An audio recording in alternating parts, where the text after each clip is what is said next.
Assalamualaikum warahmatullahi wabarakatuh. Perkenalkan, nama saya Nurausia, saya dari kelas 10.1.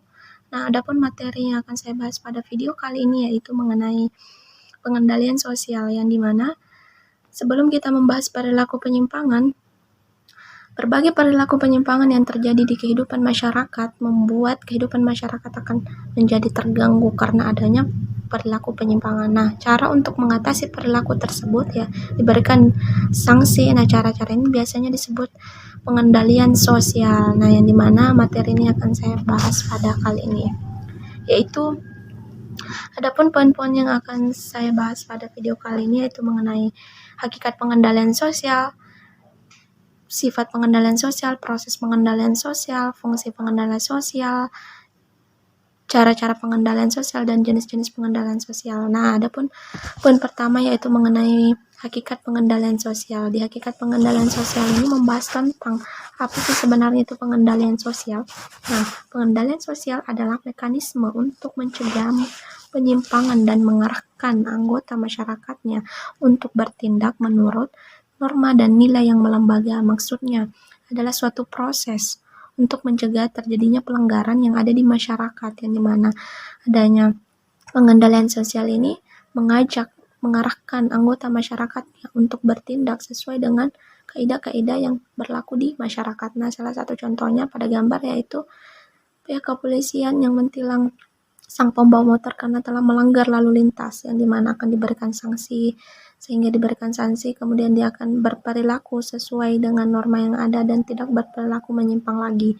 Nah, adapun poin kedua mengenai sifat pengendalian sosial, yaitu ada dua, yaitu secara preventif dan represif. Di preventif ini adalah pengendalian sosial yang dilakukan sebelum terjadinya pelanggaran. Nah, yang dimana yaitu sebelum terjadinya pelanggaran. Nah, terdapat pada gambar yaitu seorang Pak polisi yang bersosialisasi kepada pelajar tentang larangan menggunakan narkoba, tentang penyalahgunaan obat-obatan terlarang. Nah, itu merupakan salah satu contoh dari sifat pengendalian sosial secara preventif. Nah, adapun sifat kedua yaitu secara represif. Di represif ini adalah pengendalian sosial yang dilakukan untuk memulihkan keadaan seperti setelah terjadinya pelanggaran. Nah, seperti setelah terjadinya pelanggaran. Maksudnya yaitu misalnya contohnya ada seorang pelaku kriminal yang ketahuan oleh pihak kepolisian, sehingga pihak kepolisian bertindak melakukan hukuman, memberikan hukuman kepada pihak tersebut dengan memenjarakan atau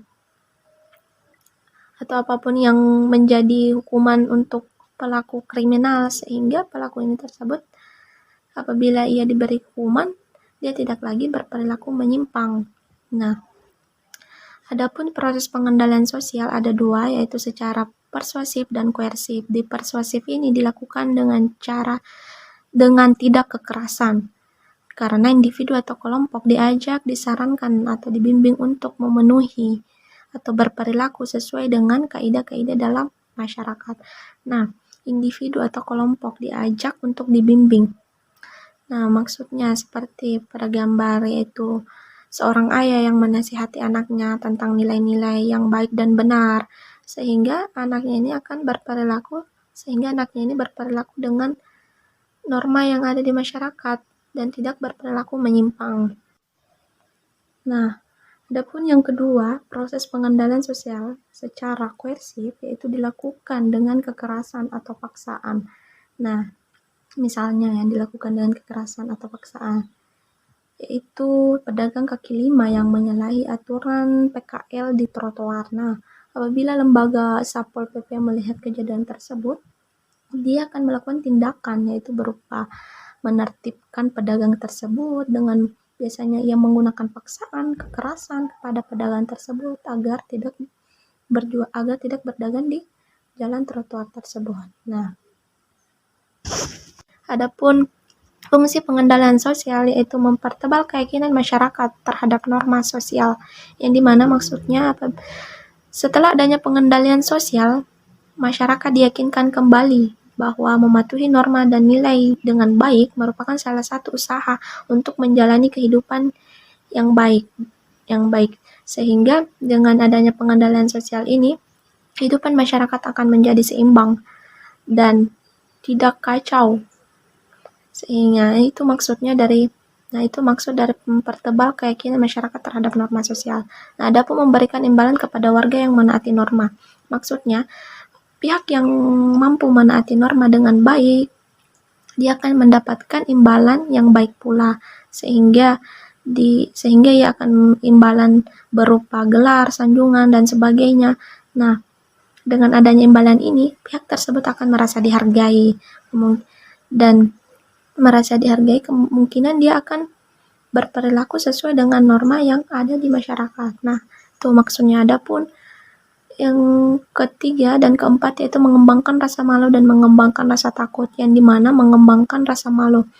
Setelah adanya pengendalian sosial, pelaku yang pernah melakukan penyimpangan, dia akan merasa malu dan merasa takut karena tidak ingin mengulangi hukuman yang pernah diberikan kepada dia tersebut. Sehingga, nah itu maksudnya dari fungsi pengendalian sosial. Nah, adapun fungsi pengendalian sosial yang kelima yaitu menciptakan sistem hukum. Nah, apabila rasa malu dan rasa takut diabaikan oleh perilaku penyimpang, maka masyarakat dan pemerintah akan menciptakan sistem hukum yang dimana tidak ada lagi perilaku penyimpang dan membuat si pelaku jera atas perbuatannya. Nah, adapun poin kelima yaitu mengenai cara-cara pengendalian sosial. Di cara-cara pengendalian sosial ini ada 6, yaitu cara pengendalian sosial melalui institusi dan non-institusi. Cara pengendalian melalui institusi adalah pengendalian sosial yang dilakukan oleh lembaga-lembaga sosial yang ada di masyarakat seperti pendidikan, agama, hukum, politik, ekonomi, dan keluarga. Nah, misalnya lembaga pendidikan. Di lembaga pendidikan, pelajar diajari tentang ilmu pengetahuan dan tata tertib yang baik dan benar, sehingga ia tidak berperilaku penyimpang. Nah, adapun non-institusi yaitu dilakukan di luar institusi sosial yang ada seperti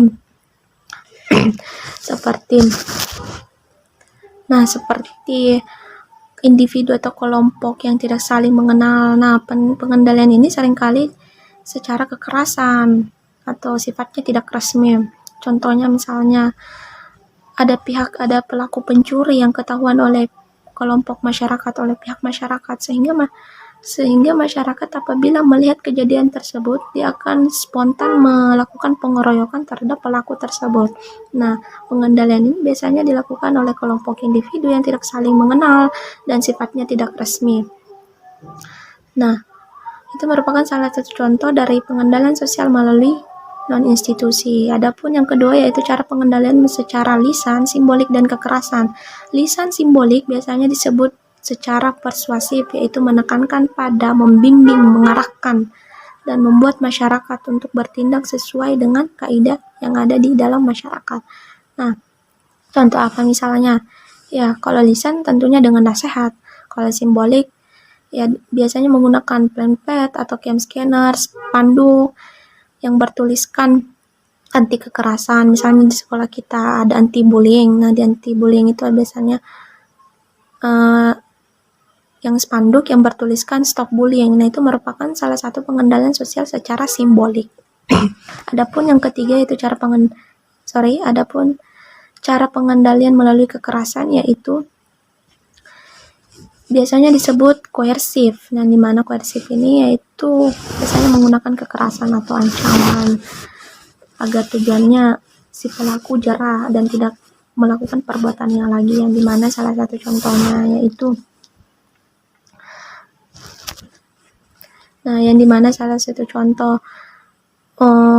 dari kekerasan, pengendalian melalui kekerasan yang bersifat koersif, yaitu pedagang kaki lima yang menyalahi aturan trotoar, sehingga Satpol PP yang melihat kejadian tersebut ya menertibkan keadaan tersebut. Biasanya dia menggunakan kekerasan atau paksaan untuk menertibkan pedagang tersebut agar tidak berjualan, agar tidak berdagang di trotoar, di jalan trotoar. Nah, itu merupakan salah satu contoh dari pengendalian sosial melalui kekerasan. Nah, adapun cara pengendalian sosial melalui imbalan dan hukuman atau biasa disebut reward atau punishment, yang dimana Cara pengendalian melalui imbalan yaitu bersifat preventif, cenderung bersifat preventif. Seorang diberi imbalan atas tindakannya agar ia berperilaku sesuai dengan norma yang ada di dalam masyarakat, Contoh apa misalnya? Ya, misalnya ada reward kepada individu atau sekelompok orang apabila ia melakukan kegiatan baik itu dalam bentuk fisik, sanjungan, gelar dan sebagainya. Nah, ini bersifat preventif, yang dimana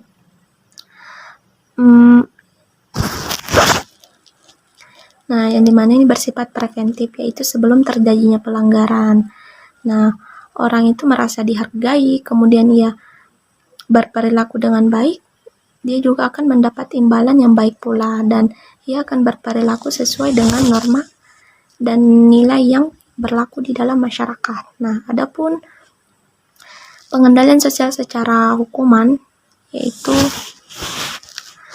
adalah ini cenderung bersifat represif, yang dimana cara ini bertujuan untuk memulihkan keadaan seperti setelah terjadinya pelanggaran, yang dimana setelah terjadinya pelanggaran yaitu ada pelajar yang bolos sekolah atau tidak berseragam sekolah, sehingga pelajar ini akan diberikan hukuman oleh bapak ibu guru, misalnya dikenakan skor atau mendapatkan konseling dari BK. Nah, ini merupakan salah satu contoh dari pengendalian sosial melalui hukuman. Nah, adapun pengendalian sosial secara formal dan informal. Adapun secara formal tentunya resmi. Contohnya, ada perusahaan tua, tentunya memiliki kebijakan regulasi yang harus dipatuhi oleh para karyawan. Nah, apabila karyawan tidak mematuhi peraturan tersebut, misalnya tidak boleh bolos selama 4 hari, tidak boleh bolos kerja selama 4 hari. Misalnya tidak boleh bolos kerja selama 4 hari. Yang dimana ada karyawan yang bolos kerja selama 4 hari. Nah, yang dimana pekerja ini akan diberikan hukuman, kemungkinan ia mendapatkan potongan gaji atau dikeluarkan oleh pihak perusahaan. Nah, ini merupakan salah satu contoh pengendalian sosial secara formal. Nah, adapun informal yaitu biasanya terjadi dalam lembaga keluarga. Nah, informal ini sifatnya tidak resmi ya. Nah, adapun yang terjadi di lembaga keluarga. Nah, di lembaga keluarga ini biasanya kita melakukan kesalahan. Nah, adapun ketika kita melakukan kesalahan, orang tua kita pasti menegur kita, atau teman akrab kita melakukan kesalahan, teman akrab kita pun menegur kita dan memberikan nasihat agar tidak berperilaku penyimpang lagi. Nah, itu merupakan salah satu contoh dari pengendalian sosial melalui informal. Adapun yang kelima yaitu cara pengendalian sosial melalui sosialisasi. Nah, di sosialisasi ini adalah merupakan penanaman nilai yang sesuai dengan norma dan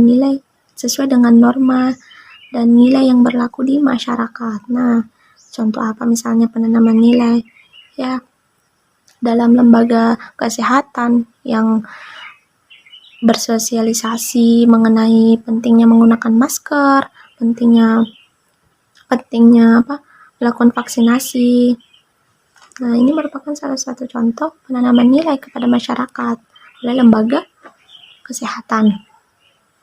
Nah, masih banyak lagi tentang bersosialisasi. Adalah juga lembaga keluarga, seorang orang tua yang memberikan nilai-nilai yang baik untuk anaknya. Nah, itu merupakan salah satu contoh dari pengendalian sosial melalui sosialisasi. Nah, adapun yang keenam yaitu cara pengendalian sosial melalui tekanan sosial, yang dimana tekanan sosial adalah proses yang lahir untuk keuntungan individu agar dapat diterima di dalam kelompok. Nah, misalnya ada pihak yang digosipkan, ada pihak yang digunjing oleh masyarakat karena berbuat tidak baik, sehingga masyarakat membicarakan si pihak tersebut yang berperilaku penyimpangan. Nah, yang berperilaku penyimpangan ini akan merasa tertekan dan ia akan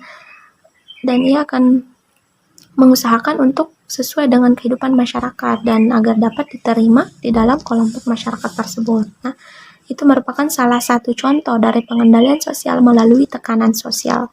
Nah, adapun poin yang keenam yaitu jenis pengendalian sosial. Nah, jenis pengendalian sosial ini ada 4.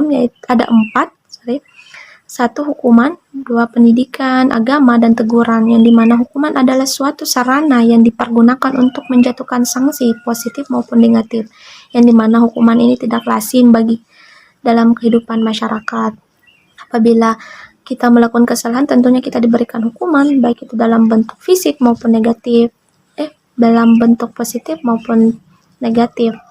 Nah, adapun jenis pengendalian melalui pendidikan. Nah, jenis pengendalian melalui pendidikan adalah proses pengendalian secara sadar di mana perubahan-perubahan dalam tingkah laku dihasilkan dari dalam diri sendiri sebagai akibat dari pengaruh bimbingan orang lain. Nah, di mana bimbingan orang lain misalnya dari guru kita yang membimbing kita tentang tata tertib yang baik dan benar, tentang ilmu pengetahuan sehingga kita tidak berperilaku penyimpang karena adanya nasihat dari bimbingan orang lain, yaitu dari guru kita. Nah, itu maksudnya. Adapun yang ketiga yaitu agama adalah suatu pedoman yang berisi aturan hukum atau yang bersumber dari Allah dan harus dipatuhi dalam kehidupan sehari-hari. Nah, itu yang dimana adanya jenis pengendalian agama ini dengan adanya aturan hukum atau yang bersumber dari Allah itu harus dipatuhi dalam kehidupan sehari-hari. Nah, adapun yang keempat yaitu mengenai teguran adalah sapaan yang lebih menekankan perubahan sikap buruk menjadi lebih baik. Nah, sudah terdapat pada gambar, yaitu merupakan gambar yang dimana seorang ibu yang menegur anaknya karena telah berbuat salah, yang dimana telah melakukan kesalahan. Nah, ibunya pun menegurnya sehingga anaknya ini akan memperbaiki diri sehingga menjadi lebih baik. Nah, ini merupakan salah satu contoh dari jenis pengendalian sosial secara teguran. Nah, sekian dari saya. Assalamualaikum warahmatullahi wabarakatuh.